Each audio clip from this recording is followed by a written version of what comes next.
Because really, when the Rebbe said, stop people in the street and put on film, you don't have to ask him if he believes in God? No. But what if he doesn't? So what? So what? He doesn't believe in God. So what? So God is not real? So the tefillin are not holy? So what? So I heard this very beautiful story that years ago, when they started the kosher food for the soldiers, it was privately funded, and one of the people who paid for it came, I think, to the Chafetz Chaim and said that he sees that those who come to the kosher, they finish eating the kosher, and then they go and they eat the treif. So maybe it's not worth it. So the Chafetz Chaim said, obviously you're not giving them enough. So after they finish eating, they're still hungry, so they go over there, give them more. So he said, no, there's plenty, there's leftover, and they still go. So he said, aha, so it's not tasty enough. Make the food more delicious, they won't go over there. Whatever he said, the Chafetz Chaim blamed it on the food, not on the people. There must be something wrong with the food. See, that kind of an attitude, that we send out flyers and we send that, and nobody's interested. No, you're not talking their language. The problem is with the message, not with the people. Because when you speak their language, it's amazing. In 10 minutes, okay, fine. They're ready, keep kosher, go to the mikveh, whatever. You just have to talk their language. And I think, the Rebbe told Geula Cohen, remember? Geula Cohen was a member of Knesset, and she was like a right-wing compared to the others. She came to interview the Rebbe. So one of the things she said to the Rebbe is, why don't you come to Eretz Yisrael and lead us? And the Rebbe said, the leadership in Eretz Yisrael has to come from Eretz Yisrael. You're going to bring somebody from Russia, it's not going to work. Until recently, all the prime ministers and all the presidents were all Russians, or from Poland, or from Austria. There was no Israeli, so there was no communication. It was, but as soon as you talk their language, who says they're not interested? They're very interested. But if you don't speak that way, they don't hear you. Shalom Aleichem, Shalom Aleichem. Shalom Aleichem. Maybe we should move 770 to Florida. You're freezing.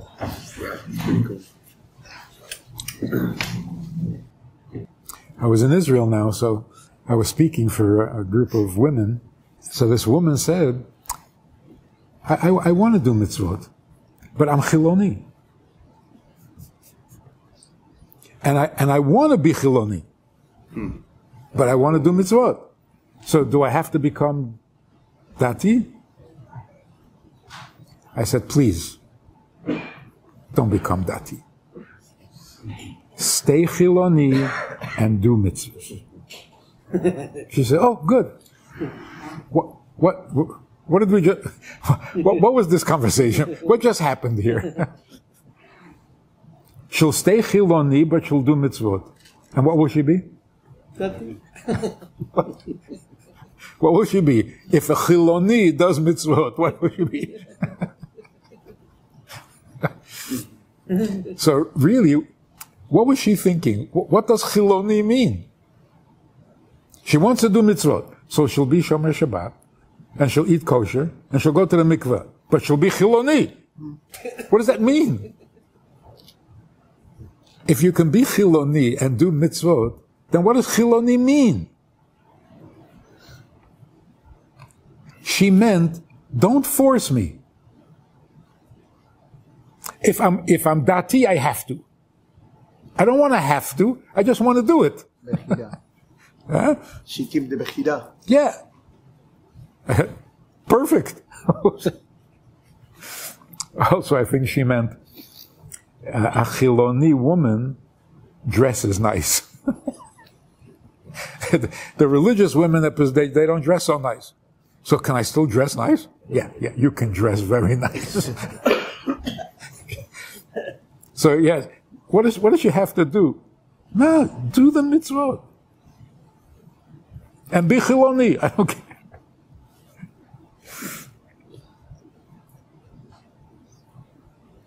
In fact, that would be a big improvement.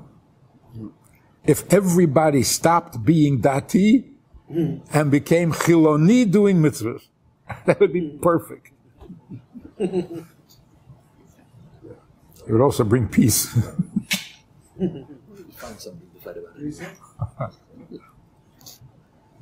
This one guy, he's really learning Tanya, and I said, you're becoming a Baal Tshuva. He said, Baal Tshuva? That's in the 60s. That's old-fashioned. Becoming a Baal Tshuva means you have to become different. You have to belong to some group called Baalei Tshuva, and they live in certain neighborhoods in Israel, and they behave in a certain way. He said, no. Mitzvot Torah is mainstream. I'm not becoming a Baal Tshuva. Mitzvot are becoming real. It's a different... So you don't have to learn Kabbalah, and you don't have to become a Baal Tshuva. Just do mitzvot and stay Chiloni. Brilliant. He's right. He's like, what do you mean become a Baal Tshuva? I mean, I can't be normal? To do mitzvot, you have to become weird?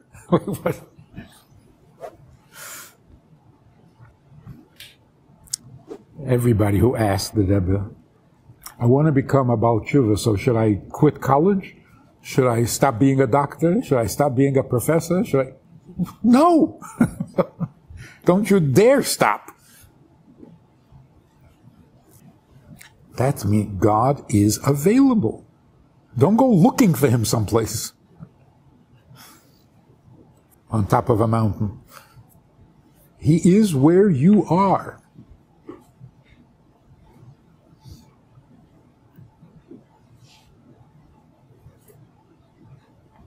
There was a very, very, very good man, a very sincere.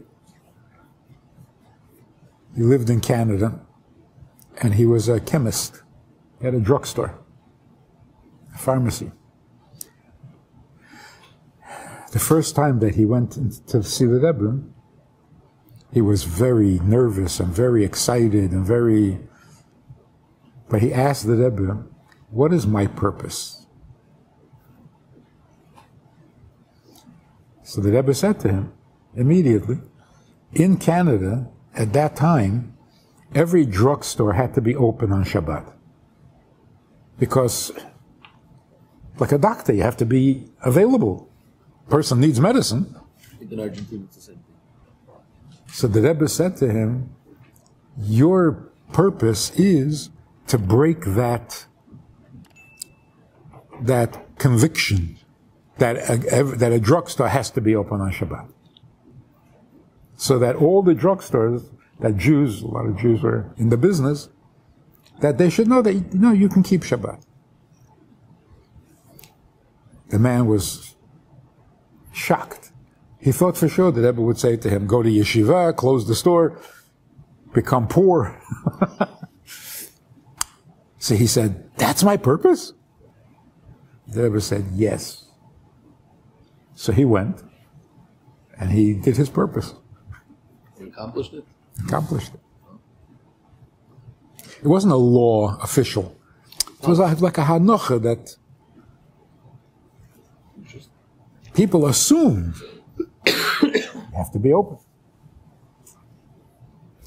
So we're not all that lucky that we can ask the Rebbe and get such a clear answer. But what you see is, if you're a chemist, if you have a drugstore, and you want to know what God wants from you, don't go climb mountains. Don't go looking for yourself. You're in the drugstore, you're in the pharmacy business. That's where He needs you. You don't have to go to Yerushalayim. Where you are, what you are, how you are, that's where your purpose is. You're Chiloni? Good. Put on film. Oh, I can't be Chiloni? Yeah, be Chiloni. Put on film. You can even say, yeah, but what if I'm an atheist? I'm an Apikoros. Do I have to stop? No. Be an Apikoros. Put on that film. God is that close. I think that would be an interesting slogan. If you don't believe in God, put on film. Because really, when the Rebbe said, stop people in the street and put on film, you don't have to ask him if he believes in God? No. But what if he doesn't? So what? So what? He doesn't believe in God. So what? So God is not real? So the tefillin are not holy? So what? For Hebrew-speaking people, and people who like to read in Hebrew, here's a book you might want to read. Loi bekashti lovei la'olam. I didn't ask to be born. And if I didn't ask to be born, it's because I don't need to be born. Well, if I don't need to be born, then why am I here? If I don't need it, who does? How am I necessary in the divine plan? That's an important question for today when everybody is searching for the meaning and purpose of life.